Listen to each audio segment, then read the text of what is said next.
What's the similarity between myths, legends, fairy tales, and folk tales?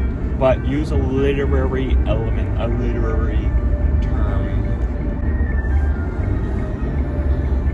In other words, don't say not true or untrue. What's that mean? What's another word for that? We're talking about stories and books.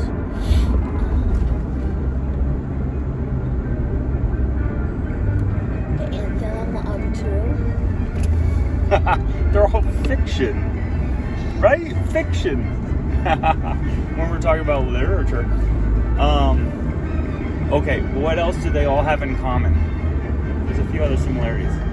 They could have talking animals, wearing clothes, or there's magic. What's it called when animals act like humans? Mystic fiction. What's that? I don't know. It's called anthropomorphism. Remember that? Say it. Anthropomorphism. Anthropomorphism. Anthropomorphism. Say it. Anthropomorphism. Anthropomorphism. Say it. Anthropomorphism. Say it with me. Anthropomorphism. Fism. All right. Okay, so they don't all have anthropomorphism.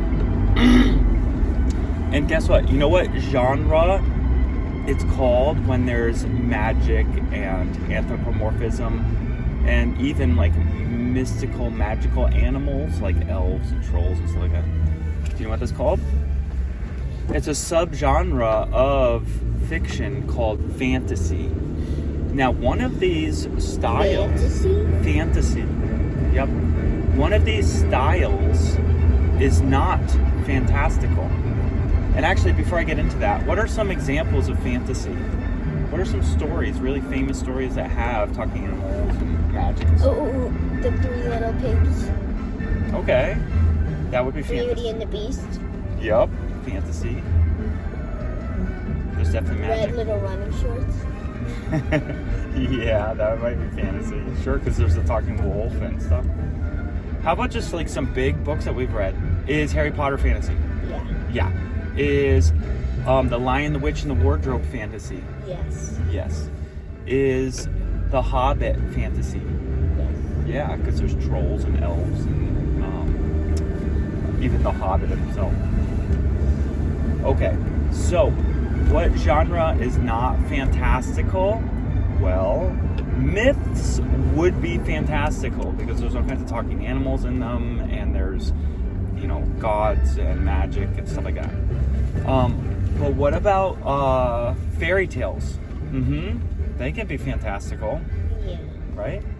You mentioned the Three Little Pigs. And how about folk tales? Folk tales are not always magical.